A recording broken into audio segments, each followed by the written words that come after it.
எல்லாம் எப்படி இருக்கீங்க? நல்லா இருக்கீங்க நம்புகிறோம். பார்ட் 1 பார்த்துருப்பீங்க எல்லோரும். நான் ஃபாரின் போன சொல்கிறேன். ஸோ இந்த வீடியோவில் வந்து அந்த எந்த ட்ரிப்பு போனீங்கிறத வந்து நான் உங்களுக்கு ஃபுல்லாக சொல்லிடுறேன். இப்படி தானே பேசுங்க நீங்களேவும். சரி, ஓகே, நானே சொல்கிறேன். என்ன கேட்டிங்கன்னா, நான் ஜானு வந்து லவ் பண்ணேன் சொன்னேன்ல. லவ் பண்ணிட்டு இருக்கும்போது நான் மேடத்தை வந்து கூப்பிட ஊருக்கு போகிறேன். நானும் என் ஃப்ரெண்டு லொக்கேஷன் போட்டு போகிறேன். கூப்பிட்டு வந்துட்டேன். திருச்சியில் வச்சு நாங்கள் ஜானுக்கு சொல்கிறேன், ஜானு இந்த மாதிரி வீட்டுக்கு கால் பண்ணி சொல்லியிருக்கலாம், அவங்க ரொம்ப அதனால பதட்டத்தில் இருப்பாங்க அப்படின்னு. அப்போயுமே என்னை வந்து என்ன சொல்லிட்டேன் அப்படின்னா, சொல்லாதீங்க, கால் பண்ணி சொல்லாதீங்க, இப்போ நான் போனதுக்கப்புறம் தான் அவங்க வந்து ரொம்ப சந்தோஷமாக இருப்பாங்கன்னு சொல்லிட்டா. சரி சொல்லிட்டு நான் கோயம்புத்தூர் கூப்பிட்டு வரேன். கோயம்புத்தூர் கூப்பிட்டு வந்து ஃபர்ஸ்ட் டைமாக மேரேஜ் பண்ணுறோம். 24/10 தானே? ஆமாம், 26. சரி, 26/10. அப்போ வந்து சரிங்களா, கரெக்டாக அப்போ மேரேஜ் பண்ணிட்டேங்க வச்சு முடிஞ்சா ஆயுத பூஜை, சரஸ்வதி பூஜை அன்னைக்கு ஈவினிங் 4 to 4:30 சம்திங்கில் மேரேஜ் பண்ணோம் நாங்கள்.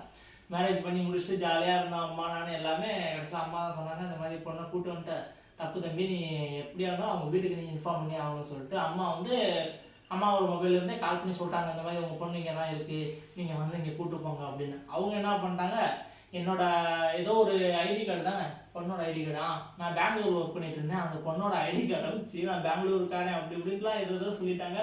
அவங்க ஏதோ சொல்லிட்டாங்க போல, இவன் எந்த போய் அங்கே வேலை பார்த்தான், இங்கே வேலை பார்த்தான், அவனுக்கு கல்யாணம் முடிச்சிட்டான் அப்படின்னா. ஆனால் உண்மை எனக்கு அதெல்லாம் இல்லை. நான் வந்து இங்கே கோயம்புத்தூர்ல தான் அவங்க எங்கள் அம்மா கால் பண்ணி சொல்லாமே கிளம்பி வந்துட்டாங்க.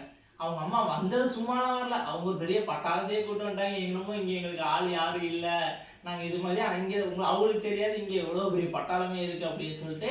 ஸோ வந்தால் என் மேலே ஒரு தப்பு இருந்தது. நான் வந்து ஜானு லவ் பண்ணி கூப்பிட்டு வந்த ஒரு காரணத்து தான் என் குடும்பத்துலேருந்து எல்லாம் ஒதுங்கி நின்றுட்டு இருந்தாங்க. அதனால் அவங்க என்ன நினச்சிட்டாங்க, இவன் ஒன்றும் இல்லாதவன் அப்படின்னு நினச்சிட்டாங்க. ஆனால் ரீசன் அது இல்லை. இப்போ வந்து பார்த்தா தான் தெரியும் நமக்கு முன்னாடி எவ்வளோ பேர் இருக்காங்க அப்படின்னு சொல்லிட்டு.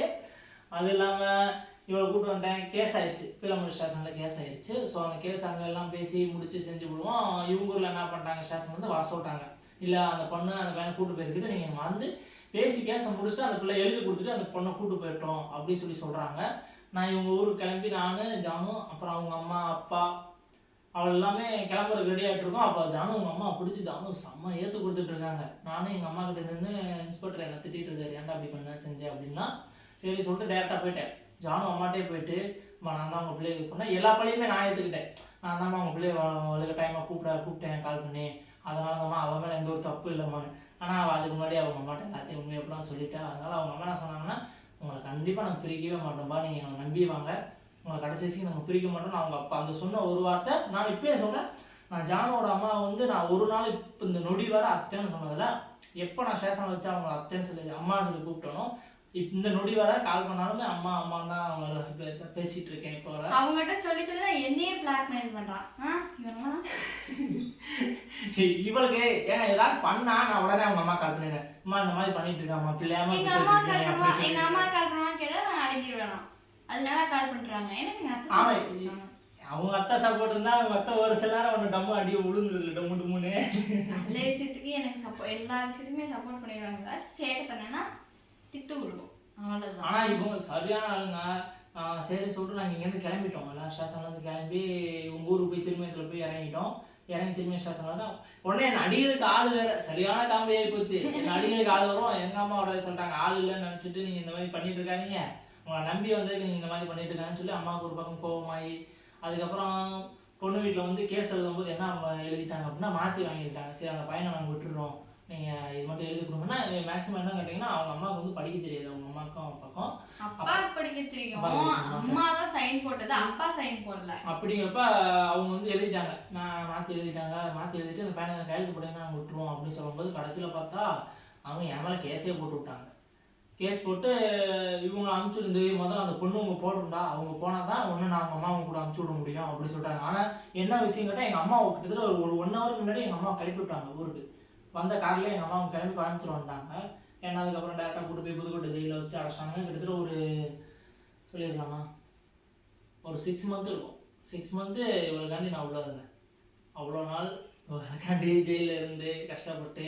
ஆனால் சும்மாலாம் சொல்லக்கூடாது, ஒரு நொடியும் என்னை விட்டு பிரிஞ்சிருக்காத மாதிரி அவங்க வீட்டிலேயே போய் எல்லாத்துலேயும் பேசி மண்டையை கழுவி செஞ்சு எனக்கு கட்டினா அவனை தான் கட்டுவேன் அப்படிங்கிற அளவுக்கு இருந்ததுனால நானும் எல்லா பக்கமும் எங்கள் அம்மாவுமே கேட்டாங்க, வந்துட்டு என்ன கேட்டாங்க அப்படின்னா, உனக்கு நான் வேணும் அப்படின்னு சொன்னால் நீ என் கூட வந்துரு, இல்லை அந்த புள்ள தான் வேணும்னு சொன்னால் நீ எனக்கு புள்ளையே இல்லைன்னு எழுதி கொடுத்துரு. ஏன்னா கோவம் ஆயிட்டாங்க அம்மா. என்னோட என்னாச்சு அப்படின்னா அந்த பொண்ணுக்காண்டி தான் நம்ம கால் பண்ணி சொன்னோம், கடைசியில் என் பிள்ளையோட லைஃப் ஸ்பாயில் ஆயிடுச்சு அப்படின்னு சொல்லிட்டு அம்மாவுக்கு வந்து ஒரு கோவம் ஆயிடுச்சு. அதனால தான் இந்த கேள்வி கேட்டாங்க, உனக்கு அந்த பொண்ணு வேணும் அப்படின்னா நீ எனக்கு பிள்ளையே இல்லை, உனக்கு அம்மாவும் இல்லை அப்படின்னு சொல்லி எழுதி கொடுத்துருவான்ட்டு.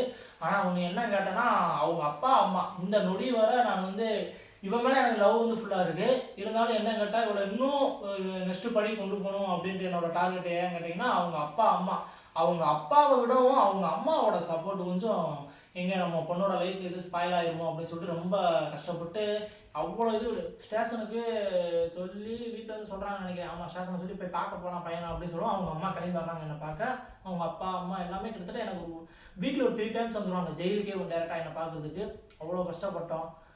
நானும் உள்ள எப்பயுமே ஸ்டேஷன் பக்கம் கூட போகாத நான் திடீர்னு ஜெயிலில் இருக்கிறோம் அப்படிங்கிறப்ப எனக்கு ஒரு மனசு ரொம்ப கஷ்டமாக இருந்துச்சு. அப்படி இருந்துமே அவங்க வீட்டு சைடு எல்லாமே செம்ம சப்போர்ட் பண்ணி இருந்தனால தான் நான் எங்கள் அம்மாவே தூக்கி போட்டு, எங்கள் அம்மா எப்படி என்னை விட்டு ஒரு நிமிஷம் கூட இருக்கான்னு தெரியும். நான் என்ன பண்ணாலும் எங்கள் அம்மா வந்து ஏற்றுக்குருவாங்க.